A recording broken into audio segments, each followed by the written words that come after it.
जय हिंद। आज हम बात कर रहे हैं कि जस्टिस पर एरिस्टोटल के व्यूज़ क्या रहे। अरस्तु ने अपने ग्रंथ पॉलिटिक्स में न्याय शब्द का उल्लेख किया, लेकिन जो उसने बात की है संपूर्ण न्याय की या अपनी जस्टिस थ्योरी की, वो एथिक्स में की। एथिक्स में उसने अपने न्याय के दो प्रकार बताए हैं, एक तो कंप्लीट जस्टिस और एक है पर्टिकुलर जस्टिस। सामान्य न्याय या विशेष न्याय की वो यहाँ पर बात कर रहा है। पूर्ण या सामान्य न्याय, कंप्लीट न्याय क्या है? यह न्याय का विस्तृत रूप है और इसका संबंध किससे पाया जाता है? नैतिकता या सद्गुणों से पाया जाता है। मतलब मनुष्य के मानसिक विकास या मानसिक स्थिति से ये रिलेट करता है। पूर्ण न्याय या सामान्य न्याय केवल कहाँ पाया जाएगा? आइडियल स्टेट में ही पाया जाता है। अरस्तु का ऐसा मानना था कि नैतिकता या सद्गुण है पूर्ण रूप से केवल आदर्श राज्य या आइडियल स्टेट में ही हो सकती है, वास्तविक जगत में इसका पाया जाना संभव नहीं है।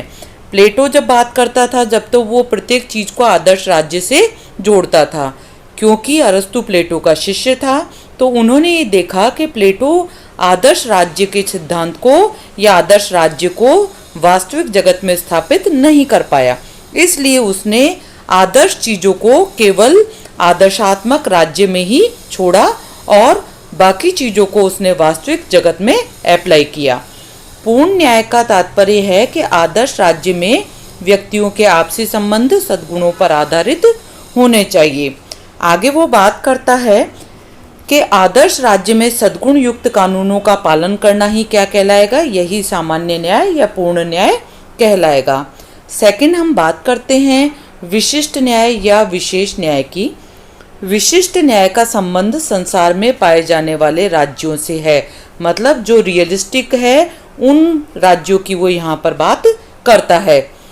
आगे वो कहता है जो विशिष्ट न्याय है वो यथार्थ जगत का न्याय है। यथार्थ जगत का न्याय यहाँ पर कौन से हो गए? एक तो आपके दीवानी न्याय और दूसरा फौजदारी न्याय। ये दो न्याय यथार्थ जगत के न्याय है। यथार्थ जगत में विभिन्न प्रकार की शासन व्यवस्था वाले राज्य पाए जाते हैं। अरस्तु के अनुसार किसी राज्य विशेष में पाए जाने वाले विशिष्ट न्याय का आधार क्या होता है? उस राज्य का संविधान कैसा है। आगे अरस्तु बात करता है कि विशिष्ट न्याय के रूप कौन कौन से हो सकते हैं। वो विशिष्ट न्याय को भी यहाँ दो भागों में डिस्ट्रीब्यूट कर रहा है। उसमें पहला है डिस्ट्रीब्यूटिव जस्टिस, वितरणात्मक न्याय, और दूसरा है सुधारात्मक न्याय, करेक्टिव जस्टिस। पहले बात करते हैं वितरणात्मक न्याय क्या है। कोई भी राज्य है, अगर उसके पास बांटने के लिए क्या होते हैं? बहुत सारे पद होते हैं, सम्मान, पुरस्कार आदि होते हैं। लेकिन जब न्याय के आधार पर कोई भी राज्य इनका वर्गीकरण करता है, इनका वितरण करता है, वो ये देखकर इनका वितरण करता है कि किसे अधिक देना है, किसे कम देना है, तो ये क्या कहलाता है? डिस्ट्रीब्यूटिव जस्टिस कहलाता है, वितरणात्मक न्याय होता है। न्याय का अर्थ है कि जिस व्यक्ति ने जिस योग्यता और क्षमता के अनुसार, एबिलिटी और कैपेसिटी के अनुसार राज्य की सेवा की है, उसे उसी के अनुपात में सम्मान और पुरस्कारों की प्राप्ति होनी चाहिए।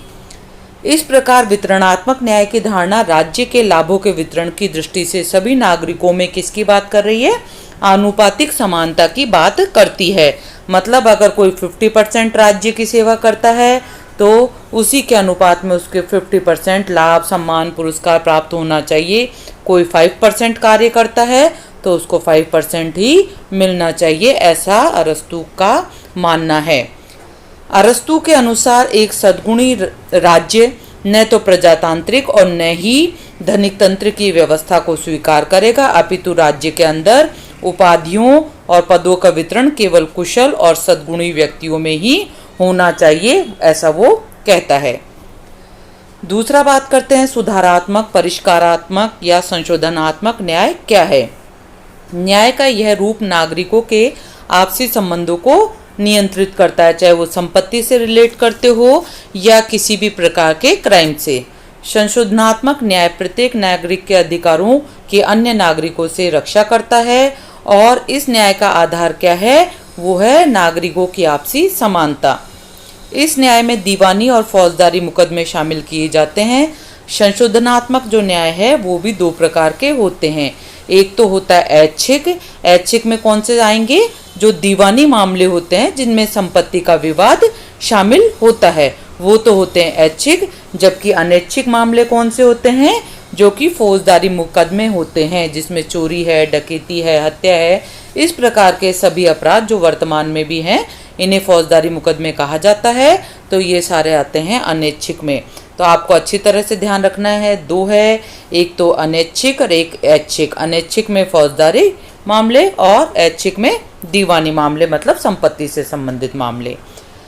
आगे वो बात करता है संविधानों के या राज्यों के वर्गीकरण की। संविधानों का वर्गीकरण किस प्रकार से किया है, ये हम यहाँ पर बात कर रहे हैं।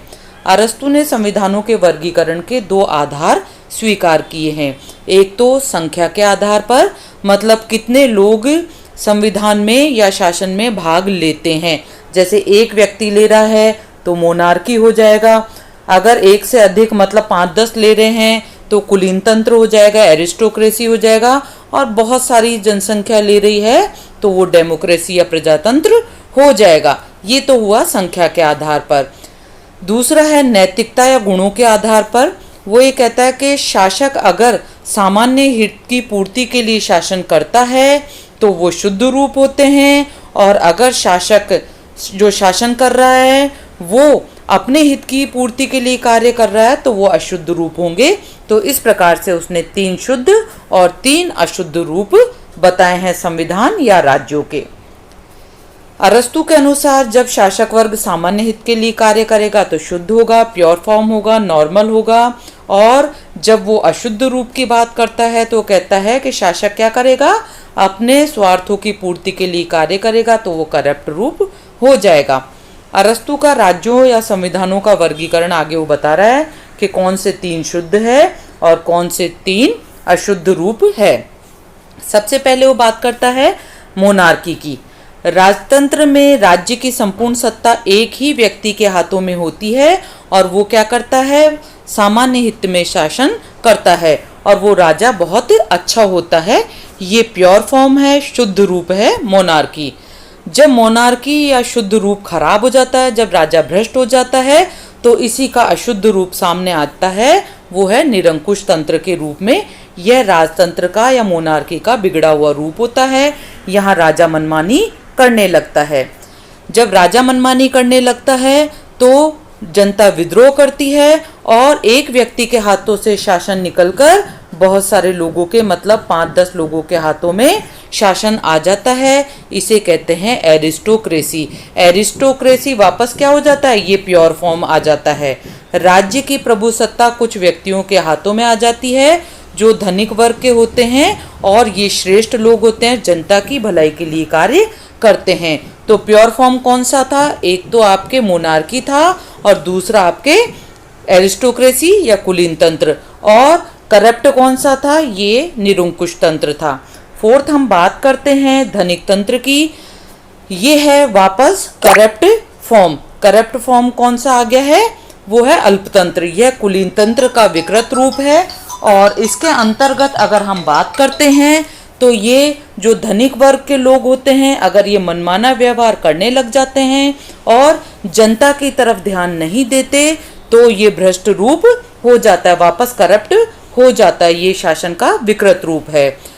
5वां है संयत लोकतंत्र या संवैधानिक तंत्र, जिसे पॉलिटी कहते हैं। ये वापस प्योर फॉर्म हो जाती है, शुद्ध रूप हो जाता है। अरस्तु ने पॉलिटी को सबसे ज़्यादा इम्पोर्टेंट बताया है, सबसे ज़्यादा अच्छा बताया है। जब पॉलिटी या संवैधानिक तंत्र विकृत हो जाता है, खराब हो जाता है, तो लोकतंत्र या डेमोक्रेसी या भीड़तंत्र में परिवर्तित हो जाता है। ये वापस करेक्ट फॉर्म हो जाती है। करप्ट या विकृत होने के कारण यहाँ वापस भ्रष्टाचार बढ़ जाता है। इस प्रकार से अरस्तु ये चीज़ें बताता है कि शासन किस प्रकार से किया जाता है। आगे आपको एक टेबल दिखाई दे रही है। इस टेबल से अरस्तु ने दर्शाने का प्रयास किया है कि शासकों की संख्या के आधार पर कौन से प्योर फॉर्म है और कौन से करप्ट फॉर्म है। एक व्यक्ति का शासन होता है, और शुद्ध रूप की बात करेंगे तो राजतंत्र होगा, और अशुद्ध रूप होगा एक व्यक्ति का तो निरंकुश तंत्र बन जाएगा। कुछ व्यक्तियों का शासन होगा तो एरिस्टोक्रेसी बन जाएगा, और एरिस्टोक्रेसी जब भ्रष्ट हो जाएगा, विकृत हो जाएगा, तो धनिक तंत्र बन जाएगा। अनेक व्यक्तियों का शासन होगा तो अच्छा वाला रूप होगा तो वो पॉलिटी होगा, और खराब या भ्रष्ट रूप होगा तो वो लोकतंत्र बन जाएगा। इस प्रकार से पॉलिटी आपके सबसे अच्छा और सबसे बढ़िया रूप अरस्तु ने बताया है। इस प्रकार से वो शासन का या संविधान का वर्गीकरण करता है। Thank you. जय हिंद।